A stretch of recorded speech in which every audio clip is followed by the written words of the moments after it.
Hey everybody, this is Rich Curtis. I am at Pebble Hill. I'm about to do a live plein air demonstration, and what I thought I would do is actually take you through a fun little practice that I do, which is making little watercolor postcards. So I've got some postcards. I'm out by I'm going to turn the camera around and show you. I am here, set up by the pond at Pebble Hill. You can see on my little traveling easel that I have a postcard set up and my little travel watercolor set. And so I am just, I'm set up to do a landscape of the pond with the trees. A very beautiful view here. It's a lovely day. As you could see when I started, I have a mosquito net over my face because the gnats are quite vicious this morning, but that's okay. We got that under control, and it's relatively shady, so we'll have some fun. Here we go. So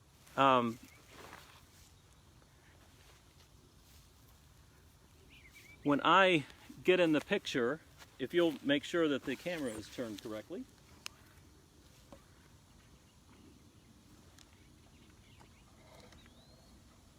And if anybody has any questions, you're welcome to write in the chat box, and I will have Kitty, who is the program manager at Pebble Hill. She will read the questions, and we will try to answer any questions that you have. So thank you for joining us. If you are watching this live, I hope you are having a wonderful, safe, and good morning. If you are watching a recording, I hope that you are doing well. So, as you can see, I have my little travel watercolor set, and it comes with a little travel watercolor brush. I put a sponge in there because I like to have some water and a way to rinse the brush a little bit. So I have a little jar of water. You don't need much water. And I usually start by just kind of blocking in some of the major areas. So I'm going to be blocking in some of the major elements that you see in the landscape. I've already taken a little bit of time and sketched. You can kind of see I've taken a pencil and kind of sketched what I'm going to be drawing. It takes about 5 minutes to just kind of block in the major areas that you're going to be working on. And then I'm going to take a neutral color, this burnt umber with a little bit of sienna, with a little bit of blue, and that creates a nice neutral color.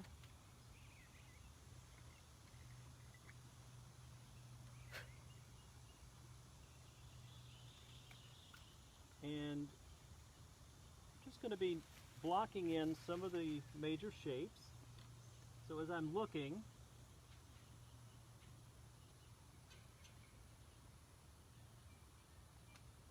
I'm looking for the shadows. So definitely the water has some dark areas.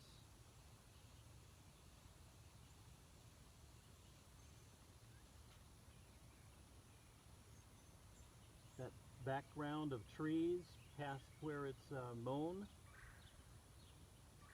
has some nice dark areas.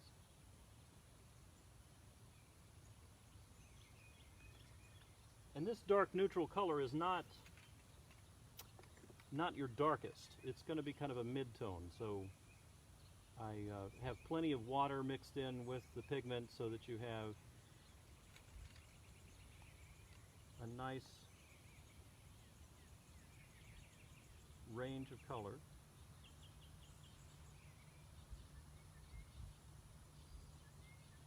And I'm not sure how this is showing up on camera in terms of what I'm drawing, but I will take a moment and show you what I have once I've blocked in some of this.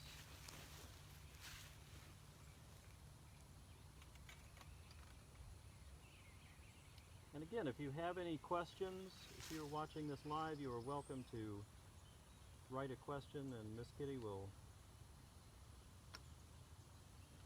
read the question for me.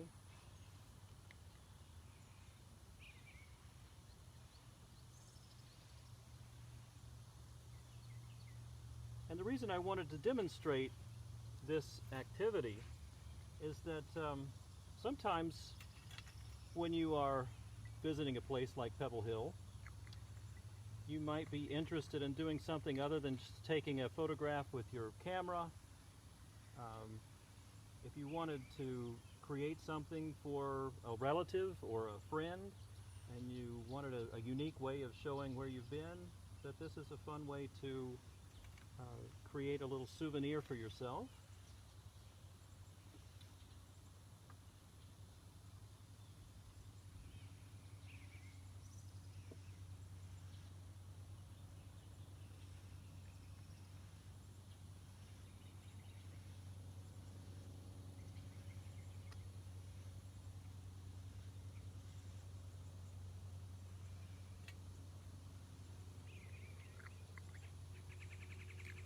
Most places have hats and t-shirts and postcards that you can buy, but there's something about creating something yourself and sharing it with somebody. And these postcards you can buy at your regular little art supply store, and all you have to do is they're actually stamped on the back, and you just put a stamp on it. But they have the address lines, and you just write a little blurb like you do for a postcard and send it to your family.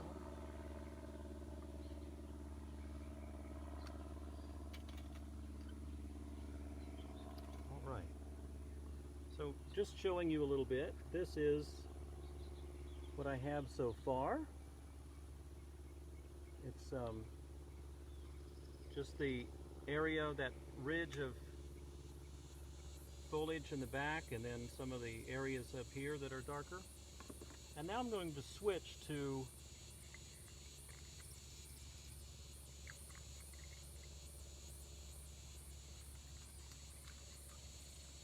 my earth tones. So the browns and the beige kind of color here. You have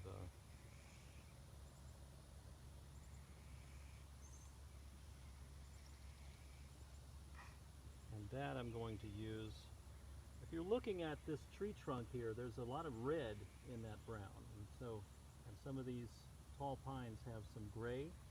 So we're going to try to approximate some of that color,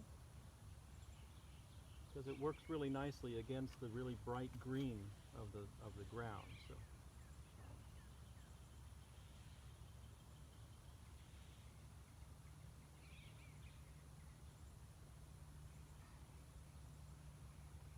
I'm starting with this tree that has these nice horizontal ridges across it. And again, you're just blocking in the very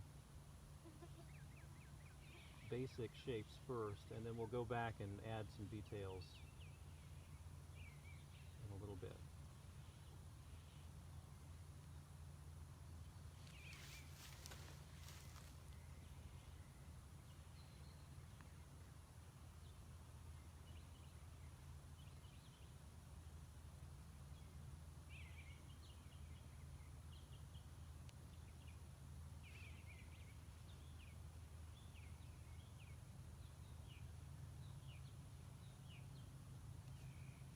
So even though the Pebble Hill Museum, the inside, the house, is not open right now, the grounds are open, and You can purchase a grounds tour and go around and see all of the beautiful landscaping and wild places. You can go out by the pond here and see all the geese. You can go over by the horse stables, and sometimes the horses will be out or they'll be grazing. So it's a nice opportunity to just be in touch with nature and with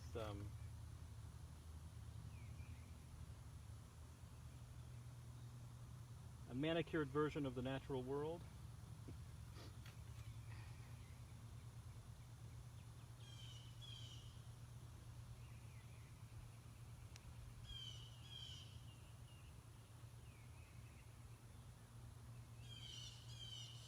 And I believe they're going to start docent-led tours of the grounds so that you'll get a little more history, a fuller history of Pebble Hill. And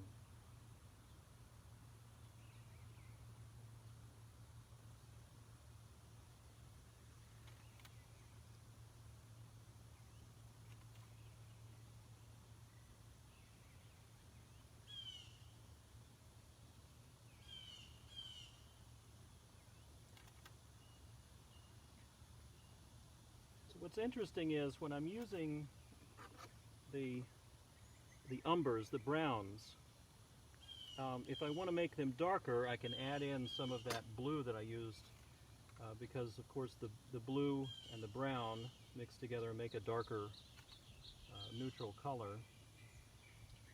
So when I start adding in some of these little details, I'll get darker and darker.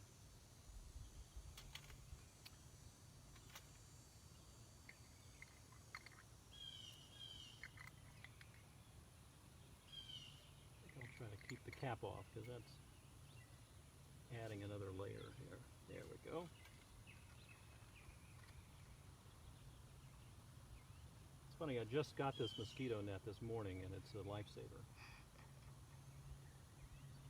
So Jerry Martin says good morning. All right, good morning, Jerry. And Whitney is loving all the sounds of nature this morning. Absolutely.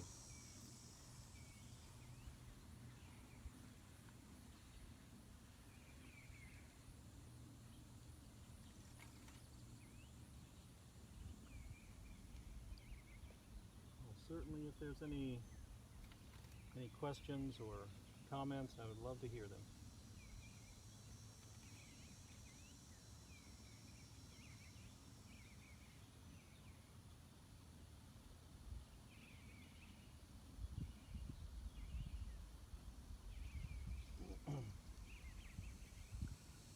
Well, Kitty, one of the things that you specialize in is the ecology of this area, and I was wondering if you had any thoughts about the landscape or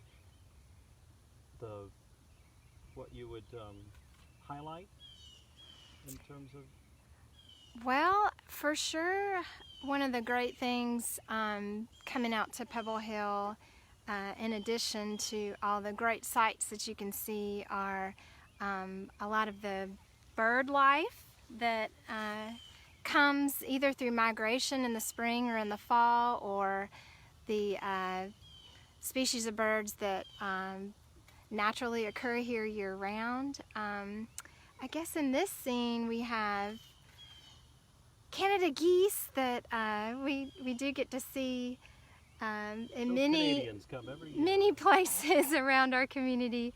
But I hear blue jays in the background.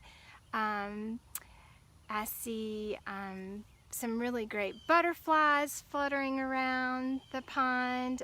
We have monarchs that migrate through here in our kitchen garden and actually lay eggs and have caterpillars and chrysalis, and that's a great thing to see in the fall here at Pebble Hill. But definitely lots to experience in nature here. And I think that was one of the original draws for the people who owned Pebble Hill, and the people who own a lot of this land. It's such a rich and diverse ecological area, and they just being in this for the coming down and wintering here was always a draw, I'm sure. Yes, exactly. We have a question. Why did you pick this area for one of the demonstration pieces? Well, I wanted to start with what I felt was a really nice sloping landscape, and using a body of water, the pond there, and the structure of the trees is really nice. And So should I scan over and show them sure. what you are videoing? Let's see if I can do that. Or excuse me, I will video what you're painting. Yeah. So there's the large pine that he is painting, and there's the lake scene. All right, we're back. Great question. The second demonstration I'm going to do at 11 will be up near the house at the big oak that they have a lot of weddings, so it'll be a totally different kind of setting, and it will feature more of one tree and the surrounding area. So I invite you to come back at that time if you can.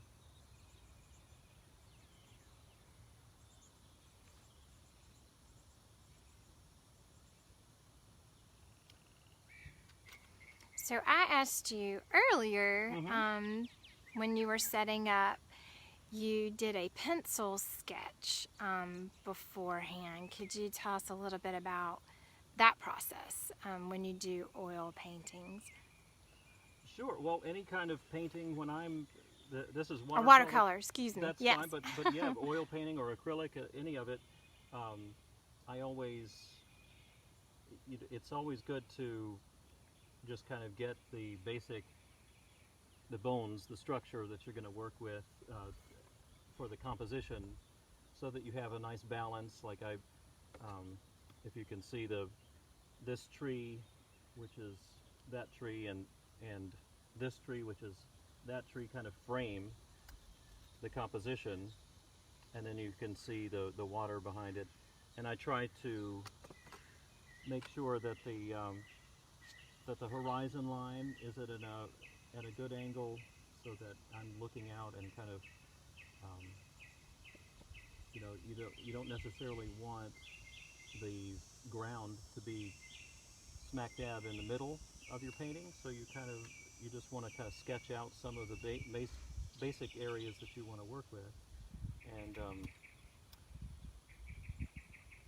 so I usually do at least a little preliminary sketching, and then sometimes, depending on what I'm drawing, I just go for it and just use the paintbrush and not do any kind of preliminary sketching. But so are the materials you're using, are they pretty basic for anybody could go to the store and purchase the paintbrush that you're using, and is there any specifics that you would recommend? Absolutely. There are, this is a nice, I've forgotten the name, but Aquafine by Daler and Roney is a nice travel size set of just your basic colors. And then it comes with a pretty decent quality brush, but then you can also get either on Amazon or at Michael's or Hobby Lobby or one of those places, you can always find different kinds of smaller. This one is obviously much shorter. You can use a full-size brush if you want.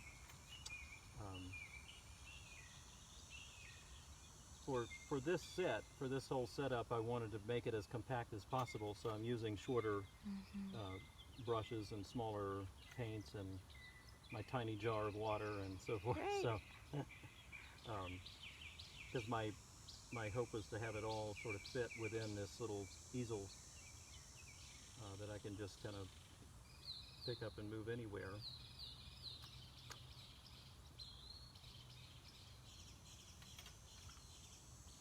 What's the typical,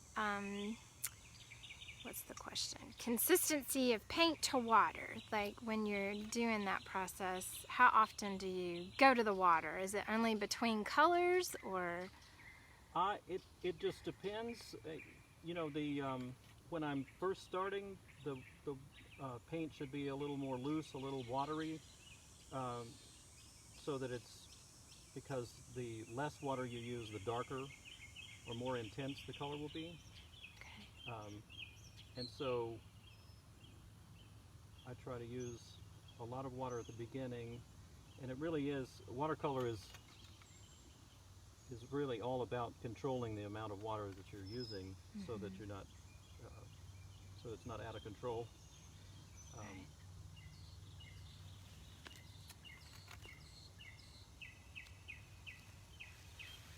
The good thing about a sketch like this is it can be as, I'm taking a fair amount of time, but you can do it as quickly as you want, just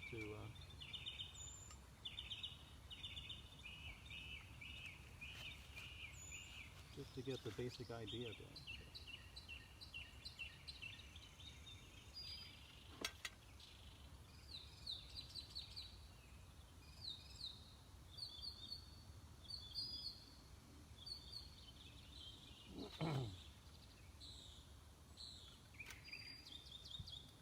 So is there a process of what you paint first, an order to doing it, or just go as you feel the spirit?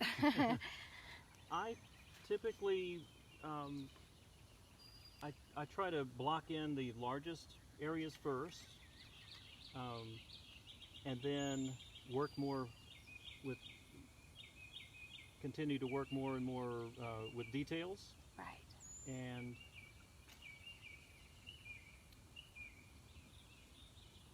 in this case, I'm actually working sort of top down.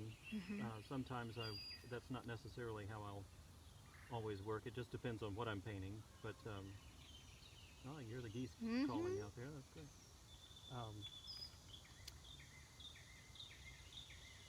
For instance, when I draw the tree, I imagine I will focus a lot on the tree itself, and then just sort of some very basic indications of the surroundings, so that the focus really is on the tree itself. But, you'll have to tune in to see if that's true or not. So as I'm watching, how do you achieve, and this might be too complex of a question for you to explain today, but That's all right. how do you achieve depth? You know, like making something seem closer or far away, or have dimension when using watercolor. I bet that's more challenging than with other mediums. It is, because I mean, there's only so much intensity like a watercolor will have, but that's, again, controlling the amount of pigment to water. As part of that, the more intense colors should be closer to you. Gotcha. And then the more sort of watery, diffuse colors can be in the background. And so that's a great question, because it is, that's part of what you have to learn to control, is that what is most prominent. Right.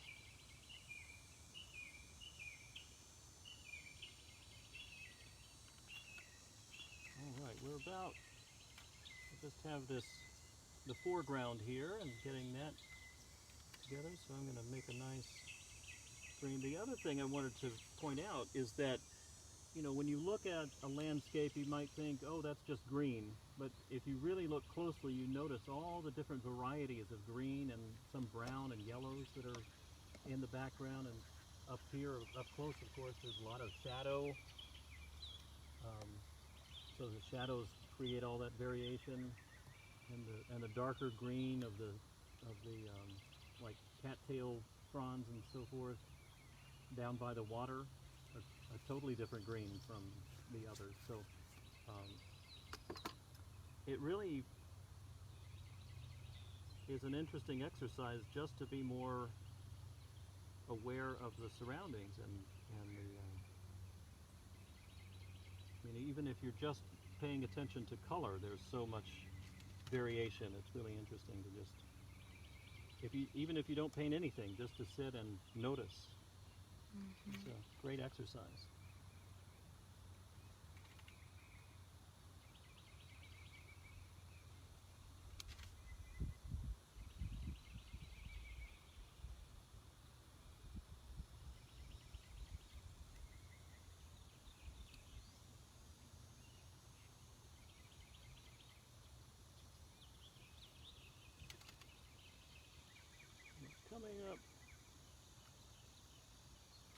Coming up sort of to the end.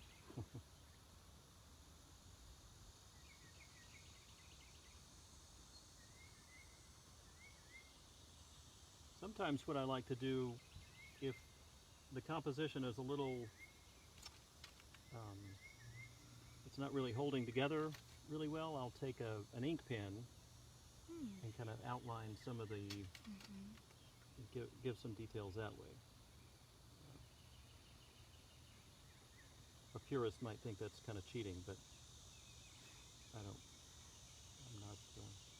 I'm not part of a club, so I don't.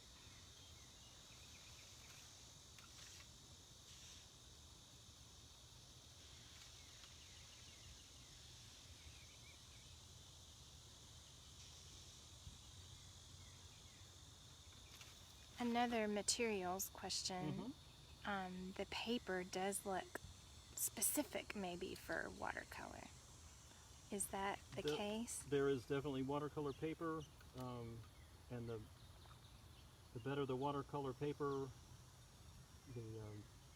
the better the surface. So it really pays to have some nice.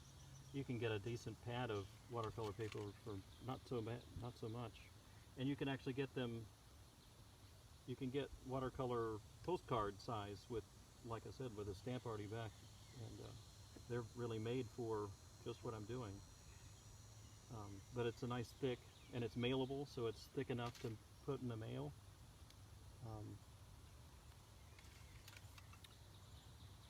But just using like a piece of notebook paper is not. Is it an absorption thing where the watercolor paper is absorbing the water at a different rate maybe than other papers would, or? I think, yeah, the watercolor paper is specifically made for absorbing the pigment and the water and holding up. I mean, part of, like if you're using some other kinds of paper that are thinner, they just kind of fall apart. Oh, we've got another good question. Yeah, what's Sophie asks, does the water seem to dry faster in plein air painting? Definitely. The hotter it is, the That's a really good question. Because I am noticing that too, and I wondered if it was because of the paper, but I bet it's a combination of being outside where it's warm, because it does seem like it dries it quickly. dries really quickly. I don't have to. That is one good thing about watercolor. If you're making a sketch like this, is by the time you finish, the thing is pretty much dry. You don't have to wait for it to dry like an oil painting can take weeks sometimes. So I'm just putting a few finishing touches here. Adding some grass. So that seemed to give it more dimension too when you put the little pieces of grass there. Right, to really show that it's closer. You're basically just fooling the eye into creating the depth. So you're trying to show things that are closer to you or towards the bottom, almost like you're looking out, and then Right. as things go away from you. So it's putting those little details. Just that's good. All right.